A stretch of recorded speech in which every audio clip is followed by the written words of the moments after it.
सोमनाथ सूर्यवंशी यांची मॅटर आज असताना इफेक्टिव्ह हिअरिंग ज्याला म्हणतो तसं असताना आज झालं.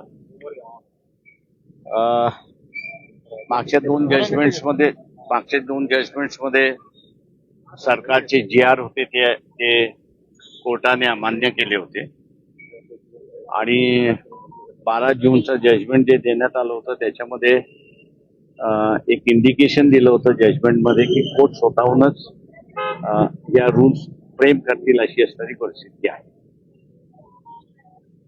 एक त्याच्यातला भाग म्हणून आहे असं मी त्या ठिकाणी मानतोय की कोर्टाच्या ह्या निर्णयाला लक्षात घेता शासनाने स्वतःहूनच एक रेझोल्युशन आणलं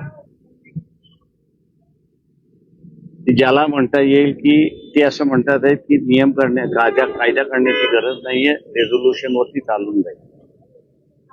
आम्ही असणारं जे आहे त्याच्यामध्ये असणारं कोर्टाला एक सांगितलंय की नियम झाल्याशिवाय रेझोल्युशनला अर्थ नाही, रेझोल्युशनला कायदेशीर अर्थ नाही. त्याच्यामुळे असणारा त्या एकाच इश्यूवरती पुढच्या वेळेस कोर्टाने हिअरिंग ठेवलेली आहे आणि पुढच्या वेळेस सोमनाथ सूर्यवंशीची केस कशा पद्धतीने कोर्टाने हँडल करावी यापुढे त्याचे असणारे गाईडलाईन्स कोर्ट त्या ठिकाणी करेल का. कोर्टाला विनंती केली की 2 वर्ष झालेले आणि काही प्रोग्रेस झालेला नाही.